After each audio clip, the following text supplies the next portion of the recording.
Hi guys, how you doing? It's James, JT at the movies, and I'm back today for another top 10 video. Now today I'm going to be talking about my favourite Sorry folks, I better get that. Hello? What's your favourite scary movie? Well, it's funny you should ask, actually. So, I'm scrapping dishonourable mentions. I just want to talk about some honourable mentions, things that I enjoy. And I've got a few, so I'm just going to quickly rattle them off. I love the Wrong Turn movies. I think the first 2 or 3 are absolutely brilliant.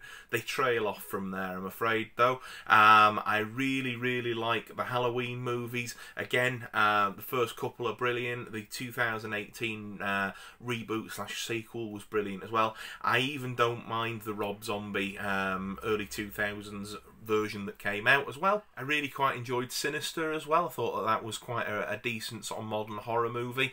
Again, the sequel wasn't as good as the first one, but a good concept nonetheless. I liked Orphan. That was a really, really interesting one, and I didn't see the ending coming at all. It just seemed to come out of left field for me, and I like it when horror movies do that, when you know, couldn't quite guess what was going to happen. I knew there was going to be some sort of reveal with the kid, but didn't quite expect it to be what it was.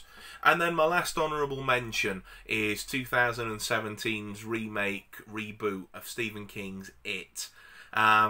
That was the first horror movie in quite a long while to actually sort of give me the chills and a few jumps and things like that, and actually be sort of genuinely scary in places. I thought that the child actors, the kids, did absolutely fantastic, and Bill Skarsgård playing Pennywise the clown was absolutely fantastic as well.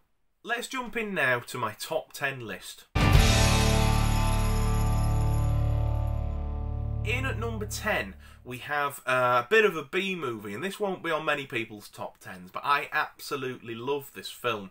I actually watched it again last night, and that sort of cemented for me its place on the list. It's a film called Grave Encounters, and it's basically a bit of a send-off of shows like Most Haunted, or more in particular Ghost Adventures with Zach Bagans. And it's, you know, a TV reality show group. They go into an old abandoned sort of mental hospital, and they're going to do a lockdown there overnight. They get locked in, and of course there are actually ghosts and paranormal entities, you know, roaming the halls, and they get more than they bargained for. And like I say, I think the fact that they quite deliberately send up those sorts of shows, and the guy that they get to play the host is just a carbon copy of, you know, your Zach Bagans type host, I think just makes it all the more funny for me. But as well, it's quite creepy in places, and I right like it as a found footage movie. If you've not seen it, it's readily available to get on DVD for quite cheap at this point, and would recommend it. In at number 9 now, this is a franchise movie, but I'm not saying the whole franchise, I'm just saying this particular movie. It's from the Conjuring universe. I've picked The Conjuring 2. It's my favourite of that recent series of horror movies, and I find that to be the most scary. Again, you know, genuinely creeps me out in places, and I'm well aware of the Enfield haunting in real life, and I've seen documentaries on it as well. So to see it sort of, you know, brought to the big screen, and I know they do a whole thing by putting the nun in there as well, and there's all sorts of other bits and bobs going on to make it a bit more cinematic, but I just find it really quite creepy. Really enjoyed the performances from Patrick Wilson and Vera Farmiga as well, playing Ed and Lorraine Warren. If you've not seen it, again, I would recommend it.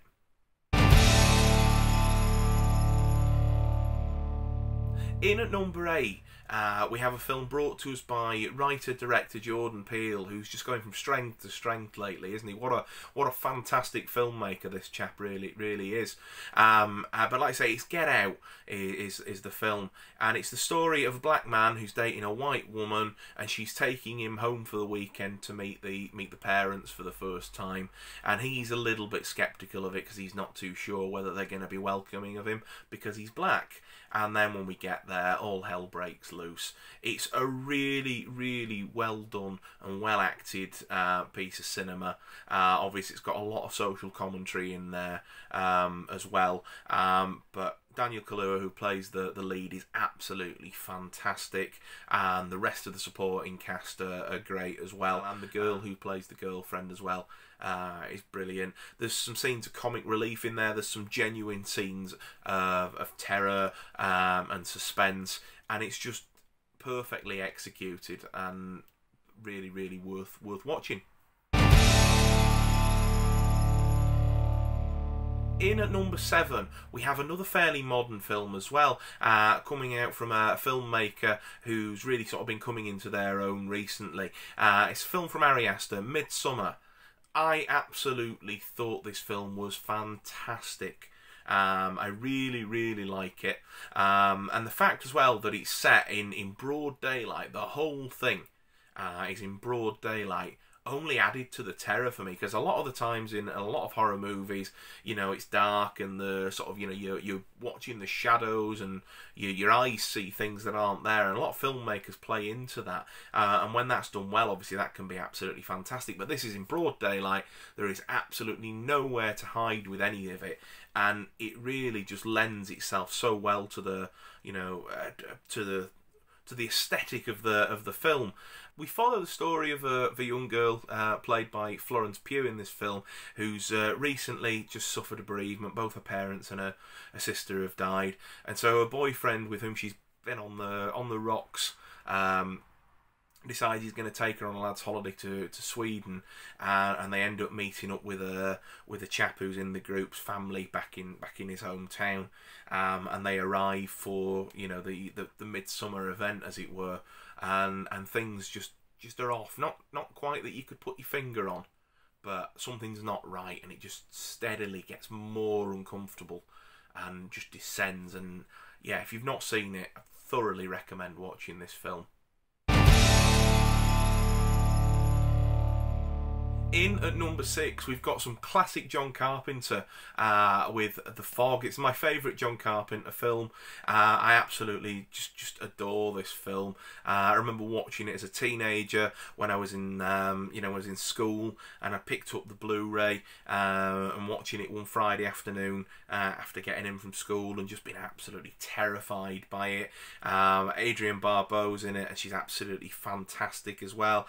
And obviously there's the ghosts that come out of the fog, the pirates, and the bit on the ship in particular, the boat that's out in the bay, and then the fog comes on and the ghosts come, and terrifying stuff. Absolutely love it. And the finale in the church with the priest, it's brilliant stuff. Don't go anywhere near the remake. Good Lord, don't go near that film.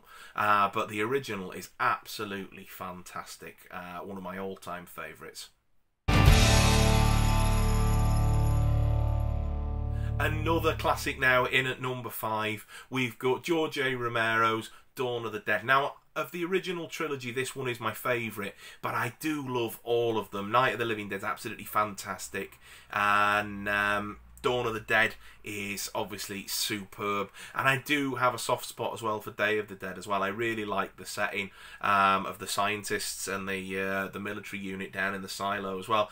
But Dawn of the Dead is absolutely fantastic. Watched it not so long since. I have it actually on DVD. I've yet to pick up a Blu-ray or a 4K version. I missed out on getting the recent 4K set, all the bells and whistles. I just couldn't stretch to the budget of it, but I have pre-ordered the regular release of it that I think it's Second Sight Films, is it, that have put out, and I've got that on pre-order for when it comes out in March, so I'm looking forward to getting that and watching it again.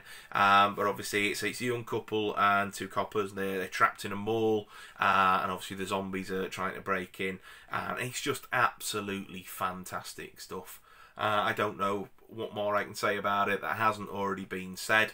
I know that John over at Mondo Chilovic has done a real deep dive into all the different cuts of it recently over on his channel, and that was fantastic as well. When I do get the box set, I'm going to look forward to seeing all the different cuts myself as well. But yeah, in at number 5 is the original Dawn of the Dead. Number 4. The boy's best friend is his mother. we've got Alfred Hitchcock's fantastic, groundbreaking slasher horror film, Psycho.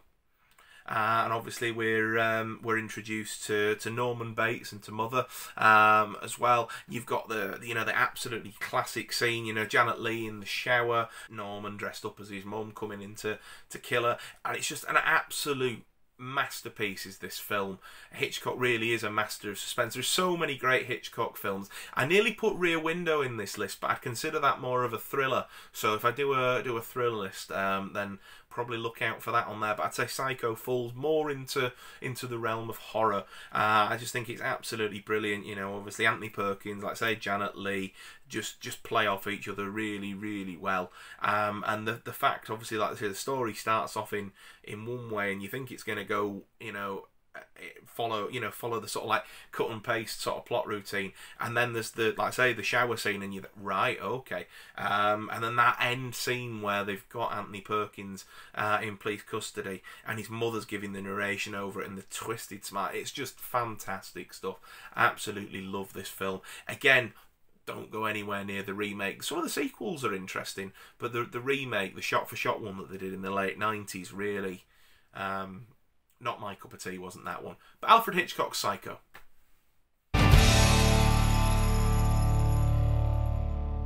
In at number 3, I'm cheating a little bit here, guys, for my top 3, and you'll see why. But I'm kind of pitting whole franchises together.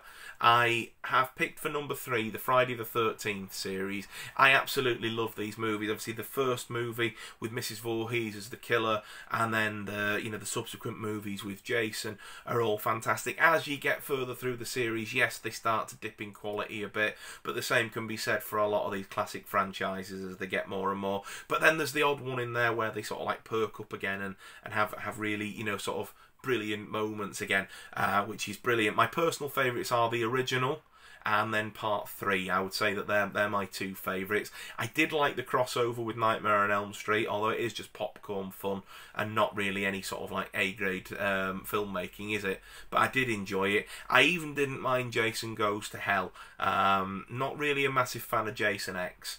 And always found Takes Manhattan to be quite laughable, but in a good way. But yeah, parts 1 and 3 are my favourite, and I couldn't really pick between the two of them, so I thought, well, I love the franchise, I'll bulk it in as one. In at number 2, we have the Scream movies. Again, couldn't really sort of decide between 1 and 2 which I liked the most. And I do have a soft spot for 3, and don't mind 4, to be fair. 4's okay. I'm interested to see where they go for 5. But yeah, I absolutely love the killer in Ghostface. I love the fact that the films are self-aware. And obviously you've got, like, Sydney and Randy and Dewey and Gail, and all the characters are well aware of the tropes and things like that would go into horror movies. And it's normally Randy in the first 3 films that's saying, at least, if this were a horror movie, this would be the point where this had happened, or if we do this. And I always liked that. And like I said, the self-aware sort of meta commentary on it always sort of intrigued me. But as well as that, you've got a really good cast of characters. Nev Campbell as Sidney Prescott, Courtney Cox and David Arquette as Gale and Dewey Riley are absolutely brilliant. And then obviously you have a whole host of sort of, I suppose, what you call guest stars coming in to portray the, either bits of sort of like, bit parts, or the unfortunate victims of whichever version of Ghostface it is, or even the killer themselves. Roger Jackson voicing the killer. It's just one of those classic things, isn't it? You hear you see the mask rather, and you hear that guy's voice, and it's now iconic, like Freddy or Jason or Michael or Nosferatu, or like Lugosi as Dracula, or Boris Karloff as Frankenstein. It's all that sort of. It's reached that level of pop culture status. But anyway, in at number 2 is the Scream movies. So we've made it to number 1. I hope you guys have made it this far into the video. Again, it's another series pick. Though if you've seen a recent video I did for a competition entry for another channel, you'll know which is my favourite entry. It's the Nightmare on Elm Street series, Freddy Krueger. I absolutely adore these movies. They're my favourite horror movies, and watching these is really what cemented it for me that I'm a horror movie fan. I think the first film is absolutely fantastic. Robert England is brilliant as Freddy Krueger. I think some of the effects in that film are absolutely fantastic and still stand up to this day. Some of them have dated, but you know, the like Freddy coming through the wall and the hand up through Nancy's between Nancy's legs while she's taking a bath, and and so many other, the bed and the blood bit with Johnny Depp at the end of the film is absolutely fantastic. Nancy, played by Heather Langenkamp, is a fantastic lead. She's a brilliant leading lady in the film, and I love her story arc as well. You know, we see her in part 3, and she's really grown, and she's so much wiser and so much more confident on the back of what's happened with her and Freddy. Part 3 is my favourite of the whole series. I don't mind part 2. Now, part 2 gets a lot of hate, and I understand why, because it really departs from what the series had set out to be in part 1, and they tried to do something sort of that felt the same but was completely different as well, and you know, switched the whole sort of like it's a leading man instead of a leading lady, and I can see why for a lot of people it doesn't work. And there's a lot of metaphors and things in what's going on with Freddy, and the leading chap in that film. Is it called Jesse, the character? Parts 4, 5 and 6 are a bit like the later Friday movies, or the later Halloween Michael movies. You know, they're a bit sort of, they have pockets of gold, but on the whole they're not amazing. I do like Freddy's Dead, The Final Nightmare. I just think that's really cheesy, and I do like parts of 4 and 5 as well, because I found all the gang of kids that they get together in part 3 and set up their stories, and obviously we continue with them in 4 and 5. I found them to be really quite compelling leads to take over the series from Nancy. My second favourite of the franchise, though, is Wes Craven's New Nightmare, and I might do a video just on that all on its own, because I absolutely love that film. Again, it does sort of, I think it's sort of Wes Craven maybe even testing the water for what he went on to do with Scream, because it's sort of got the whole meta commentary bit and taking the baddies and putting them in the real world. So we're following the actors in that one, and they step into the real world. You know, Heather Langenkamp plays Heather Langenkamp, John Saxon plays John Saxon, Robert Englund plays Robert Englund, but then Freddy somehow manages to come into the real world and start terrorising them, and it's sort of Heather Langenkamp having to be Nancy one last time sort of thing, and I really liked that concept for that film. Again, as I've mentioned, I quite enjoy Freddy vs Jason, and it was nice to see Robert Englund back after 10-12 years away or whatever.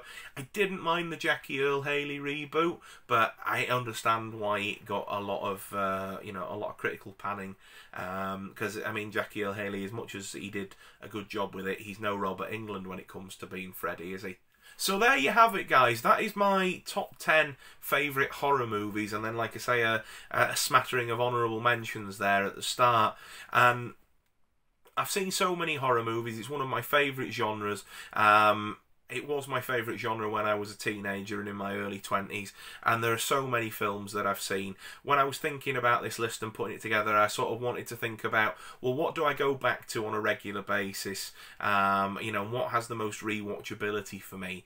And that's where I sort of derived this list from, really. I know there are some absolute classics out there that I haven't seen. I'm working on righting those wrongs, and actually being a part of this YouTube community and watching some of you guys' fantastic videos has given me a lot of ideas and inspiration for films that I need to check out. I've even started keeping a list on my phone when I watch a video and somebody suggests something, I'm like, oh, that sounds good. Put a note in the phone, and then I can look to pick it up when I come across it, sort of thing. Guys, what are some of your favourite horror films? Let me know down below in the comments. Let's have a conversation about it. I absolutely love talking about horror movies. There might be some that I've not seen you might be able to point me in the direction of, or we can have a natter about some of these if these have been your favourites as well. If you've liked this video and you want to see more videos where I talk about, you know, films, collecting physical media, unboxings, top 10 lists, DVD and Blu-ray hauls, just enjoying physical media and films as an art form, then please think about subscribing to my channel, because that's what I'm all about. And as we continue to go into 2021, that's the sort of content that I aim to be bringing you. If you do subscribe to the channel, please ring that notification bell, and in that way you're the first person to be notified whenever I do post a video. If you've liked the video, drop it a thumbs up, and please, above all else folks, take care of yourselves, continue to stay safe, and I look forward to seeing you in my next video. Cheers.